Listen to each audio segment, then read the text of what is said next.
Hello beautiful, and welcome back to my channel. If you're new here, hello and welcome. My name is Mawahib.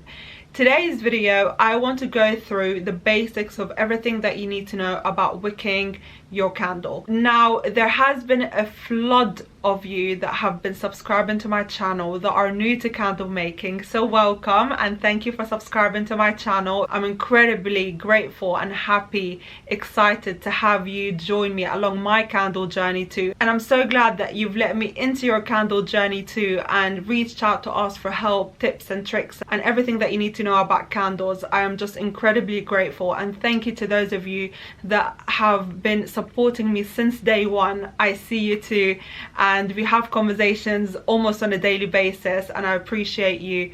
I just appreciate every single one of you, genuinely. I do have a video like this that I posted about 2 years ago, but again, there's so many new of you on my channel. I thought, what a great opportunity to do a bit of a refresh video of everything that you need to know about wicks.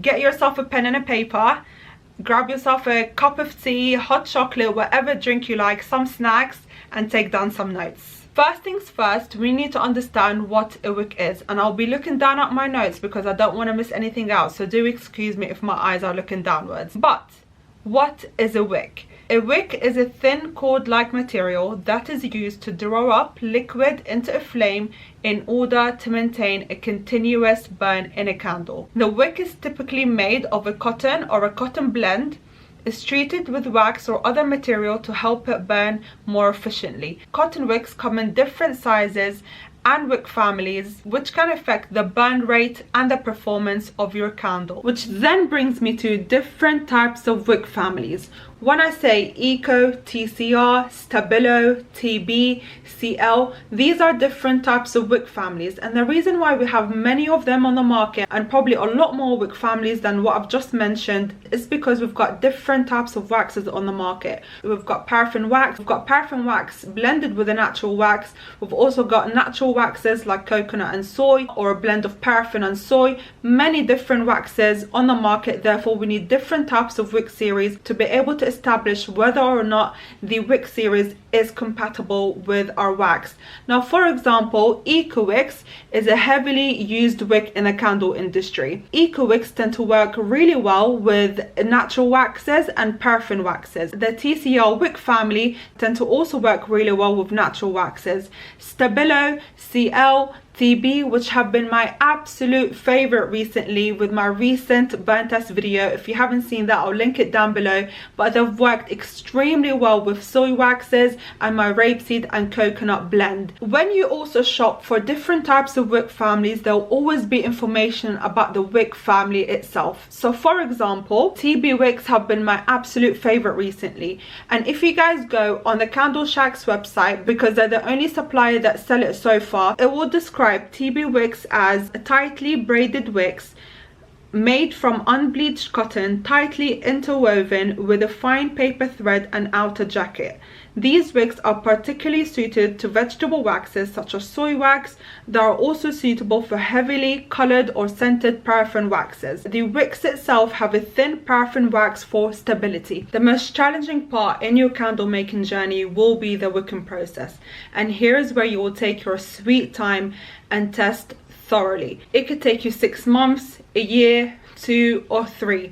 The main point is for you to make sure that your candle is safe to burn in your customer's home and your cold throw smells good, so that would be the point before you burn your candle, which sells the candle, and lastly your hot throw, which then transacts to repeat business. When your hot throw smells good, your customer will like it and eventually come back for more. Which now brings us to wicking up and wicking down. You've probably heard me say wicking up and wicking down several times, and if you're new to candle making, you probably get a little bit confused or just not sure what we mean when we say that. Just to give you an example, wicking up. So let's say I've gone for a 20 centiliter candle container, a TB8, my choice of fragrance oil, and my rapeseed and coconut wax. You've then gone and make your candle. Your candle has cured for about a week now, and you're ready to burn test your candle. And normally when we burn test our candles, we do it for the first round of burn testing. You go for 4 hours,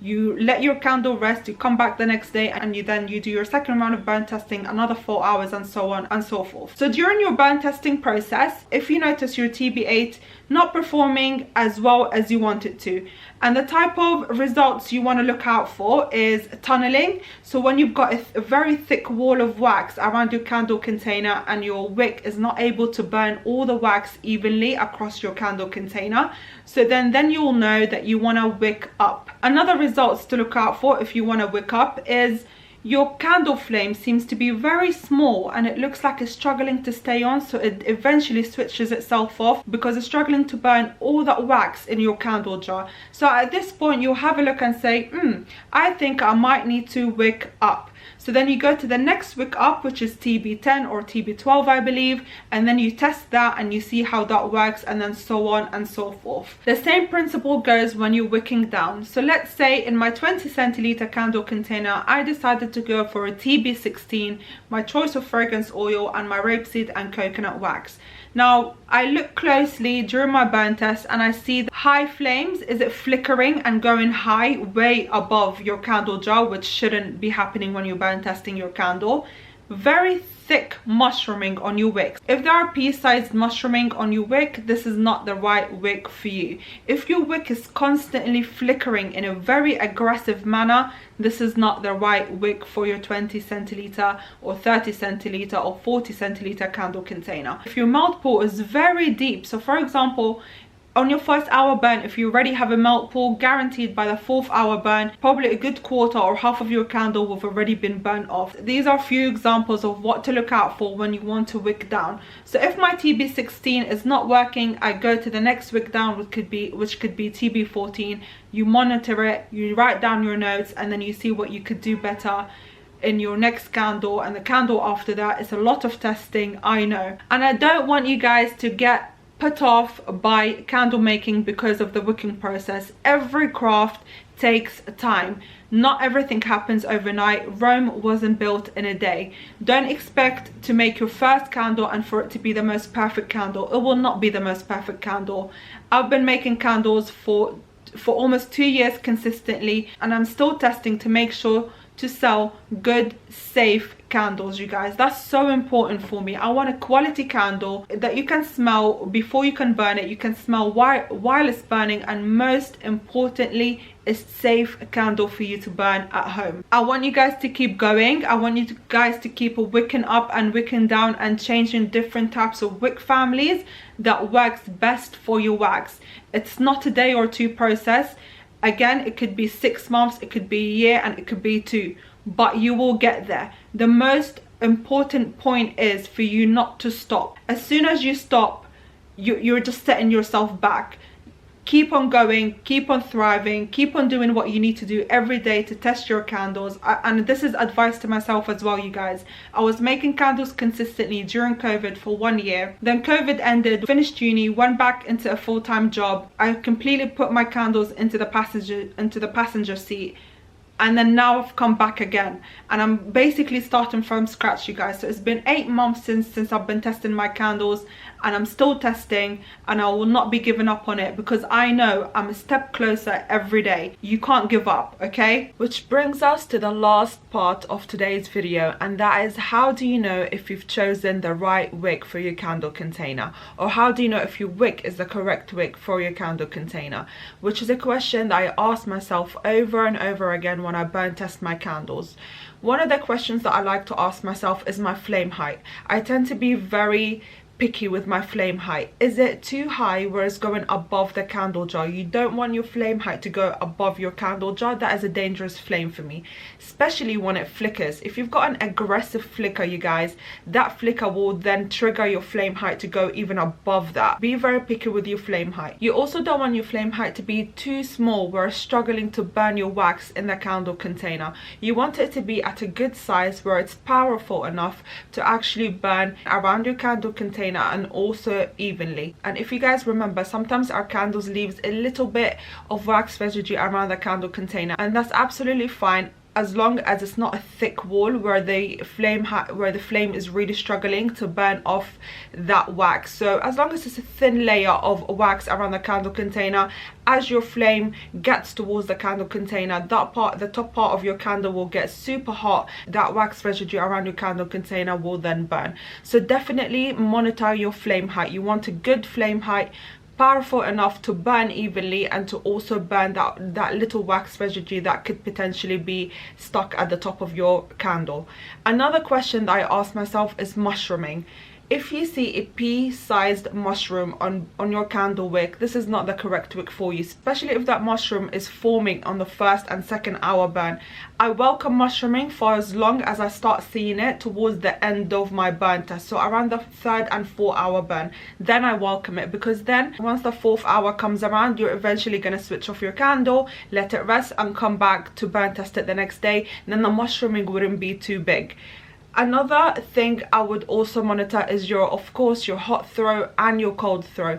Is your wick able to release a good hot throw into your room, into the space that you're burning the candle? It is very important to have a safe candle, but also important to have a candle that smells nice, because that is the point of buying a candle. You'd want it to smell the area that you're burning it. And you guys, be honest with yourself. Sometimes I had to ask myself questions during my burn test. Can I smell it? Or if I feel like I want a second opinion, then I grab my sister or my mom or my dad. Can you guys smell it?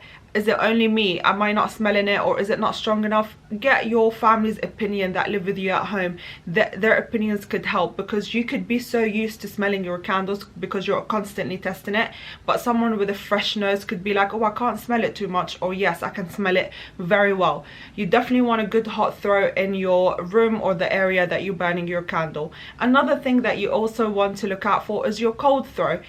How strong is your cold throw? When it comes down to cold throw, you guys, I like to rate it between 6, which is above average, and 10, which is the maximum and amazing. And I don't mind being between a 6 and a 10, and the reason why I say that is because some fragrances are actually weak. So the fragrance itself, when you smell it out of the jar, it could be a little weaker than others. So for example, as you guys know, I love Cozy Owl fragrances. They're the fragrances that I've been using for literally 2 years or 3 years now.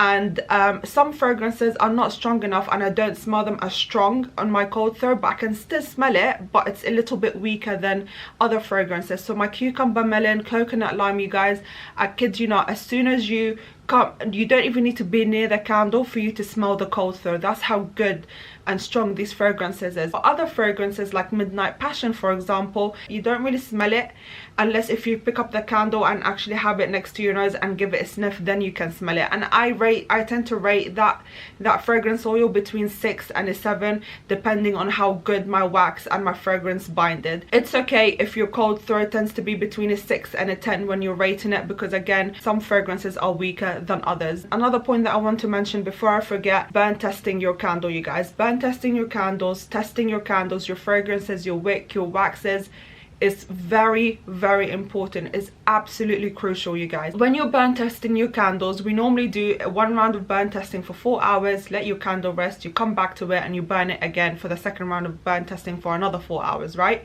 But with some customers, as soon as your candle leaves your house or wherever you're shipping your candle from, you've got no control of how that customer will burn your candle. So some customers will actually have your beautiful candle lit up and it's giving off this amazing hot throw and cold throw, a good flame height, a very good melt pool, very minimal mushrooming and minimal flickering on the flame, and then they leave. So then your candle is there burning for more than 5 hours, 6 hours, 7 hours.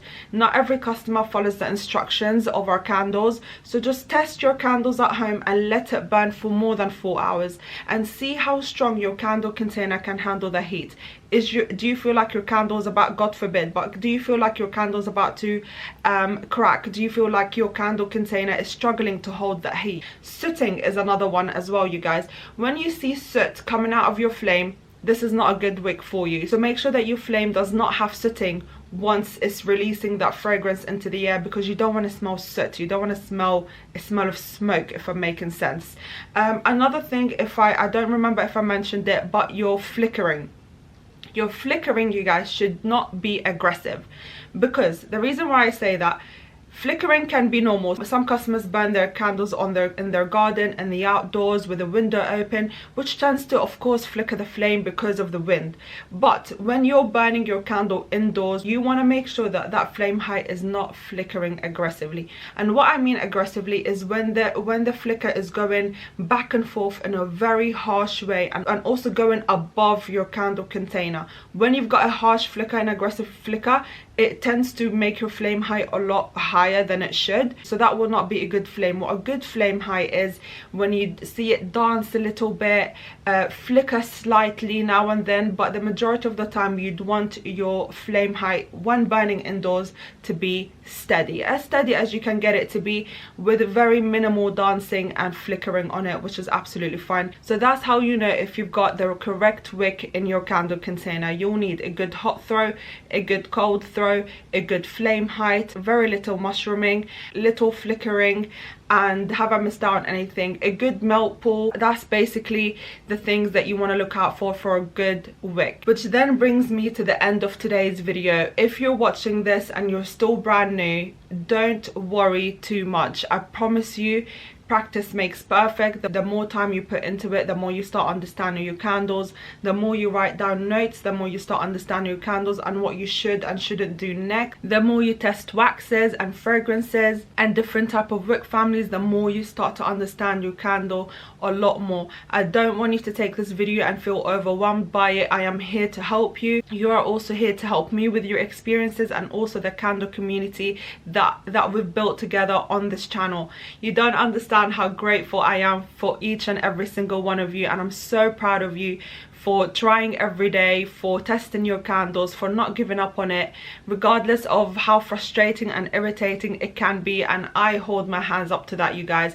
I gave up on my candles because I didn't find the right results. I didn't feel like I was getting anywhere, but I got back to it, even though I took a long pause. But I came back to it and I said, no, I'm not going to give up on these candles. I know I'm going to get there eventually. And with my recent burn test, you guys, I'm literally living proof. Look at the burn testing that I've been doing for the past few weeks with you. I'll link them down below. They have been incredibly amazing, and I can't wait to actually perfect the candle, from the wax to the wick to the fragrance to the cold throw and the hot throw, my branding, the marketing part of it. And I just can't wait to share it all with you. Honestly, I'm just so excited, and I don't want you to give up, you guys. I know it's tough, I know it's challenging.